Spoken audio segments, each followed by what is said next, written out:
নমস্কার বন্ধুরা, রুম্পার হেসেলে আপনাদের সবাইকে স্বাগত। আজ আমি আপনাদের সঙ্গে শেয়ার করব চিড়ের ভাজা পুলির রেসিপি। পুলি পিঠা ঘরে থাকা কিছু উপকরণ দিয়ে কিন্তু তৈরি করে নেওয়া যায়, আর খেতে হয় দুর্দান্ত। খুবই কম সময়ে তৈরি করে নেওয়া এই পুলি পিঠার রেসিপি আপনাদের সঙ্গে আজ শেয়ার করতে চলেছি।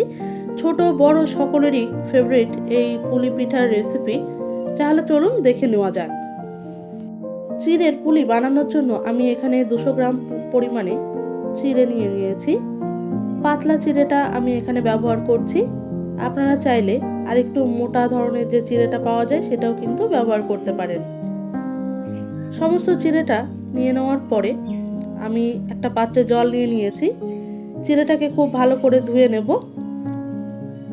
চিড়েটা কিন্তু খুব বেশি সময় জলে ডুবিয়ে রাখা যাবে না, দিয়ে জাস্ট হালকা হাতে ধুয়ে নিয়ে কিন্তু তুলে নিতে হবে। মোটা চিড়ে হলে সেক্ষেত্রে আপনারা দুবার ধুতে পারেন, কিন্তু যেহেতু পাতলা চিড়েটা আমি নিয়েছি সেক্ষেত্রে কিন্তু জলে খুব বেশি সময় ভিজিয়ে রাখা যাবে না। একটি স্ট্রেনার নিয়ে নিয়েছি, সেখানে কিন্তু চিড়েগুলোকে আমি তুলে নিয়েছি জল ঝরানোর জন্য। আর একটি প্লেটে চিড়েগুলোকে আমি এখন ছড়িয়ে রাখবো যাতে জলটা টেনে যায়, আর যেটুকু জল থাকবে চিড়ের মধ্যে তাতেই কিন্তু চিড়েটা খুব ভালোভাবে ভেজে যাবে। চিড়েটাকে আমি 5 মিনিটের জন্য এভাবেই রেখে দিয়েছিলাম। এবার দেখুন জলটা ঝরে বেশ শুকনো শুকনো একটা ভাব এসে গেছে। এখন এই চিড়েটাকে খুব ভালোভাবে আমি হাত দিয়ে মেখে নেব। রুটি, পরোটা বা লুচির জন্য যেভাবে আমরা আটাটাকে মাখিয়ে নিই ঠিক সেভাবেই কিন্তু একটু শক্ত শক্ত ডো এখানে বানিয়ে নিতে হবে। একদম বেশি শক্ত হলে কিন্তু চিড়ের পুলিগুলো ভাজার সময় ফেটে যেতে পারে, আবার একদম নরম তৈরি হলে কিন্তু পুলিগুলো রেডি করতে সমস্যা হবে। আপনারা সেটা মাথায় রেখে কিন্তু এই চিড়ের মণ্ডটাকে বা ডোটাকে রেডি করে নেবেন।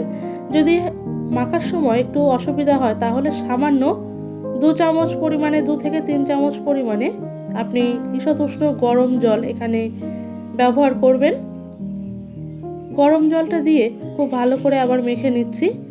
একটি স্মুথ ডো কিন্তু এখানে তৈরি করে নিতে হবে। দেখুন এখানে আমার কিন্তু মেখে নেওয়া হয়ে গেছে। একটা সফট ডো আমি এখানে তৈরি করে নিয়েছি। ময়দাটা মাখতে মিনিট 2 সময় আমার লেগেছে।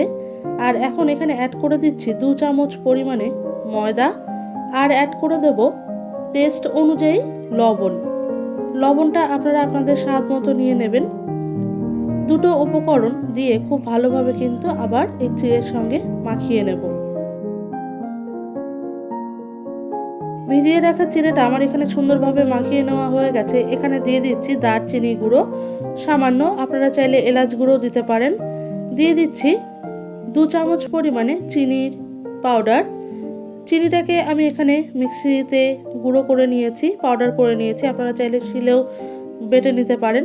এখানে দারচিনি গুঁড়ো আর চিনির পাউডার দিয়ে খুব ভালোভাবে মেখে নিচ্ছি। এখানে কিন্তু আমি নর্মাল যে চিনিটা হয় সেটা ব্যবহার করিনি, কারণ এটা একটু মেল্ট হতে, চিনিটা গলতে কিন্তু সময় লাগবে। পাউডার চিনিটা দিয়ে মাখার পরে দেখুন অনেকটাই কিন্তু নরম হয়ে এসেছে। আজকে আমি নারকেলের পুর তৈরি করে নিয়েছি এই পুলি পিঠার জন্য, সেটা কিন্তু আপনাদের সঙ্গে শেয়ার করলাম না, তাহলে ভিডিওটা অনেকটাই বড় হয়ে যাবে। আপনারা আপনাদের পছন্দ মতো নারকেলের পুর তৈরি করে নেবেন বাড়িতে। চিড়ের ডোটা মাখার সময় যদি হাতের সঙ্গে আটকে যায় তাহলে এখানে সামান্য ঘি আপনারা ব্যবহার করতে পারেন, অথবা সাদা তেলও কিন্তু আপনারা ব্যবহার করতে পারেন। আমি সামান্য ঘি নিয়ে খুব ভালো করে কিন্তু মাখিয়ে নিচ্ছি, আর তাতে করে কিন্তু এটা অনেকটা সফট হয়ে যাবে আর হাতের সঙ্গে লাগবেও না, আর খুব সুন্দর ফ্লেভার কিন্তু এই পুলি থেকে আসবে। দেখুন চিড়ের ডোটা আমার কিন্তু রেডি হয়ে গেছে। আর এখন লেচি কেটে নেব। ঠিক এই সাইজের কিন্তু লেচিগুলো তৈরি করে নিচ্ছি। লেচিগুলো কাটা হয়ে গেলে আমি পুলিগুলো রেডি করে নেব। আর নারকেলের পুরটা রেডি করে নিয়েছি, সেই ভিডিও আপনাদের সঙ্গে শেয়ার করলাম না, তাহলে কিন্তু ভিডিওটা অনেকটা বড় হয়ে যাবে। পুলির মুখগুলো কিন্তু খুব ভালোভাবে বন্ধ করে নিতে হবে, না হলে তেলে যখন ভাজা হবে সে সময় পুলিগুলো ফেটে গিয়ে পুরগুলো বেরিয়ে যেতে পারে। আর এখানে দেখুন আমার একটা পুলি কিন্তু রেডি হয়ে গেল। বাকি পুলিগুলো কিন্তু আমি এভাবে রেডি করে নেব। কিছুদিন আগে আমি মুগ ডালের ভাজা পুলির রেসিপি আপনাদের সঙ্গে শেয়ার করেছিলাম। সেই ভিডিওটি আমি আই বাটনে দিয়ে দেব, আবার ভিডিও শেষেও দিয়ে দেব, আপনারা চাইলে কিন্তু প্রেস করে দেখে নিতে পারেন।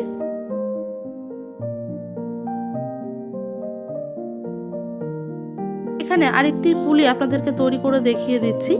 লেচিটাকে আঙুলের সাহায্যে বাটির মতো তৈরি করে নেব, তারপরে পুরটাকে দিয়ে খুব ভালো করে মুখটাকে বন্ধ করে নিতে হবে।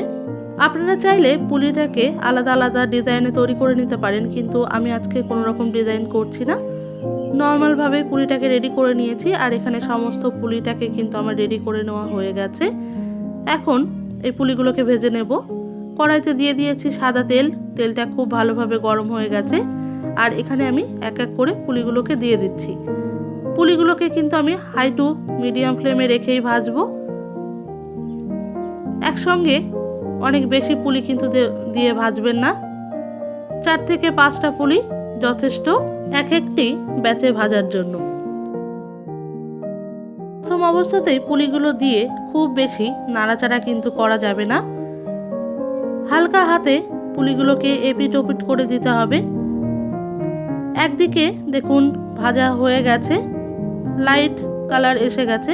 এখন পুলিগুলোকে আমি উল্টে দিচ্ছি। লাইট গোল্ডেন বা ডিপ গোল্ডেন করেও কিন্তু আপনারা পুলিটাকে ভেজে নিতে পারেন।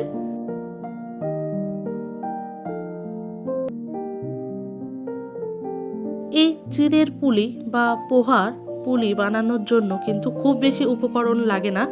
ঘরে থাকা সামান্য কিছু উপকরণে কিন্তু দারুণ সুস্বাদু এই পুলি পিঠা তৈরি করে নেওয়া যায় খুব সহজেই।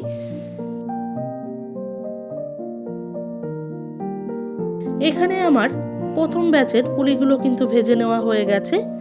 আমি লাইট গোল্ডেন কালার করে কিন্তু ভেজে নিয়েছি। প্রথম ব্যাচের পুলিগুলো রেডি। দ্বিতীয় ব্যাচের পুলিগুলো কিন্তু আমার এখানে ভাজা হয়ে গেল। একইভাবে বাকি পুলিগুলো কিন্তু আমি রেডি করে নেব। এক এক ব্যাচে 5টা থেকে 6টা পুলি দিয়ে আমি ভেজে নিচ্ছি। চেষ্টা করবেন পুলিগুলোকে ডিপ ফ্রাই করে নেবার। চিড়ের এই ভাজা পুলি পিঠা তৈরি করতে কিন্তু খুব বেশি উপকরণ লাগে না। দেখলেন তো, ঘরে থাকা সামান্য কিছু উপকরণ দিয়ে কিন্তু আমি এই পুলি পিঠাটা আজকে তৈরি করে নিলাম বাড়িতে। তাহলে আপনিও বাড়িতে তৈরি করুন আর ছোট বড় সকলকে তৈরি করে খাওয়ান।